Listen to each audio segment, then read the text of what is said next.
Sunshine solar system Kankavli आकर्षक offers PM सौर घर योजना तसेच स्मार्ट सौर घर योजना अंतर्गत सबसिडीसह solar project sunshine solar system Chhatrapati Shivaji Maharaj चौक पंचायत समिती जवळ कणकवली।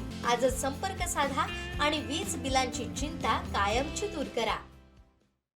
कोलझर तळकट परिसरातील ग्रामस्थांनी हत्ती उपद्रवाबाबत वनविभाग कार्यालयाला धडक दिली। शेतकऱ्यांचं मोठं नुकसान होत असून हत्ती पकड मोहीम राबवण्यात आली नाही तर दोडा मार्गातून आंदोलन उभं केलं जाईल असा इशारा ग्रामस्थांनी दिलाय।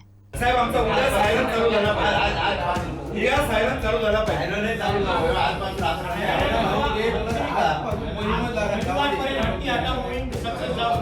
आणि काही आता लक्षात घ्या नुसते हाकारीवर नाही हा तुम्ही टीम केली पाहिजे। मागे जशी टीम तुमची होती ते बघा विलोडा ह्या भागामध्ये वरच्या भागामध्ये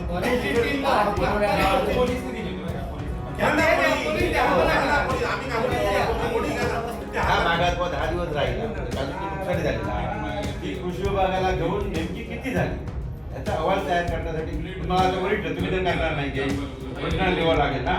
वरिष्ठांकडनं तसं करा प्रक्रिया करा हो प्रक्रिया करा रेकॉर्ड होते ते ऐकलं आणि सोडलं असं करू नका रेकॉर्ड होते हो। आणि तुम्हाला जर ताकद बघायची असेल आंदोलनाची तर आम्ही त्याची करायला तयार सर्वे झाला पाहिजे गाव झाला पाहिजे।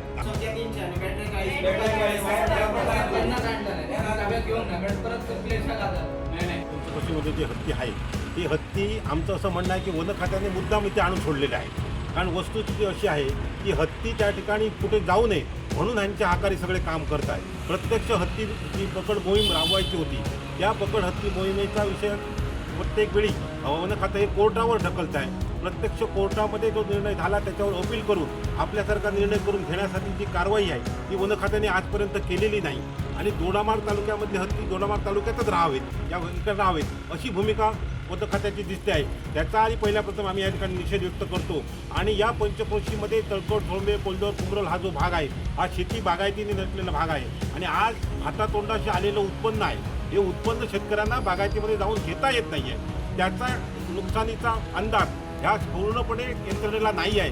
आम्ही आता या ठिकाणी मागणी केली की तुम्ही ती यंत्रणा राबवा त्याचा अहवाल तयार करा आणि त्या नुकसानीचा सुद्धा या ठिकाणी उल्लेख या नुकसानी मार्फत करावा अशी मागणी केली। त्याचप्रमाणे ह्यांचे जे हॉर्न बसवलेले आहेत ते सुद्धा आज प्रत्यक्ष चालू नाही आहेत त्या संदर्भात सुद्धा मागणी केली आहे आणि या संदर्भातले जे हत्ती या ठिकाणी आहेत ते कुठेही तुम्ही न्या पण पहिले आधी या ठिकाणी हत्ती न्या अशी सर्व शेतकऱ्यांची मागणी आहे। आणि मी या माध्यमातून तुमच्या माध्यमातून सर्व राजकीय विनंती करतो। त्याचप्रमाणे या महाराष्ट्राच्या विधानसभेमध्ये सध्या अधिवेशन चालू आहे त्या अधिवेशनातील सर्व आमदारांना विनंती करतो की तुम्ही हा प्रश्न दोडामार्ग तालुक्यातला सिंधुदुर्ग जिल्ह्यातला प्रश्न विधानसभेमध्ये त्या ठिकाणी मांडावा आणि विधानसभेमध्ये मांडून या ठिकाणी सरकारने या ठिकाणी यांना योग्य तो न्याय द्यावा अशी या ठिकाणी मी मागणी करतो। आजच्या दिवसाला या ठिकाणी 4 हत्ती आहेत परंतु बाहुबली आणि जे 3 हत्ती आहेत ते पण ह्याच हत्तीबरोबर या ठिकाणी होते ते सुद्धा वर शिरवलच्या वर म्हणजे केर भागामध्ये आहे पण त्याच परिसरामध्ये ते हत्ती आहेत। सर्व हत्ती हे त्याच परिसरामध्ये आहेत आजच्या घडीला आणि तसंच करण्यासाठी कोणतीही यंत्रणा या ठिकाणी यांच्या आमच्या गावामध्ये आज जवळजवळ 7 ते 8 वर्ष हत्तींचा वावर आहे। हत्तीमुळे लोक एवढी त्रस्त झालेले आहेत की काजूचं उत्पन्न त्यांना घेता येत नाही।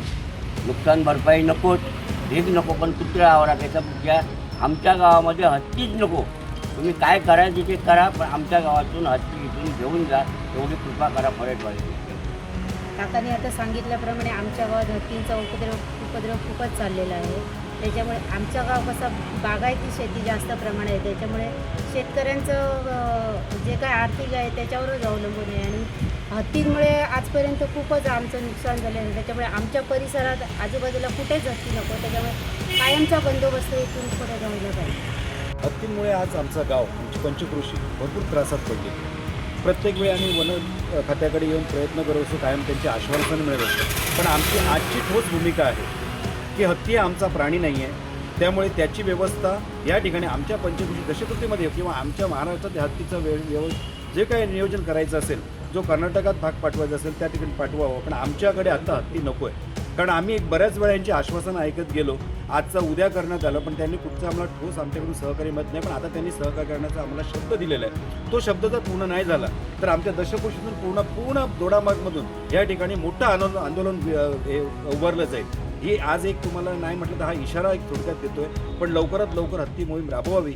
लवकर हत्ती बघून आमच्या प्रभागातून विचार, आमच्या याच्यातून ते हत्ती या ठिकाणून कुठेही पाठवा तुम्ही, तो तुमचा प्रश्न आहे, पण आम्हाला हत्ती नको आहे. आज गेले कित्येक वर्ष हत्तीमुळे आमचे गाव बाधित आहेत. चौकट, शिरवळ, पोजर, कुंभरण, धोंडे.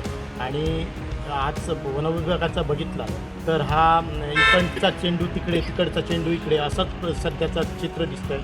म्हणजे वनविभागाने ठोस निर्णय घेऊन आमच्या भागातून हत्ती दुसरीकडे कसे डायव्हर्ट होतील आणि आमच्या शेतकऱ्यांचं होणारं नुकसान कसं काय वाचेल आणि शेतकरी कसा काय बागायतदार ह्याच्यातनं वर येईल, समृद्ध होईल, याच्याकडे जास्त करून वन खात्याने विचार करावा आणि आम्हाला सहकार्य करावं. कारण आता हे काजू पिकाचं नेमके हे 15 दिवस आहे आणि आताच्या ह्या दिवसामध्ये हत्तींचा एवढा प्रादुर्भाव आहे. आजच सकाळी आमचे ठेवलेले बॅरल, काजूचे ठेवलेले बॅरल, बोंडू ठेवण्यासाठी ते हत्तीने अक्षरशः नासधूस करून टाकलेली आहे. आणि याच्यामुळे मनुष्यजीवाला तर हानी आहे, पण आमचं पीक पण नासधूस नाशाडी होतं आहे आणि त्याच्यामुळे आमचं अतोनात नुकसान होतं आहे. तरी आमची एकच मागणी आहे प्रामुख्याने की हत्तींना या आमच्या भागातून तुम्ही कुठेही दुसरीकडे डायव्हर्ट करा आणि आम्हाला शेतकऱ्यांना एक आधार द्या, हीच आमची प्रशासनाकडे मागणी आहे.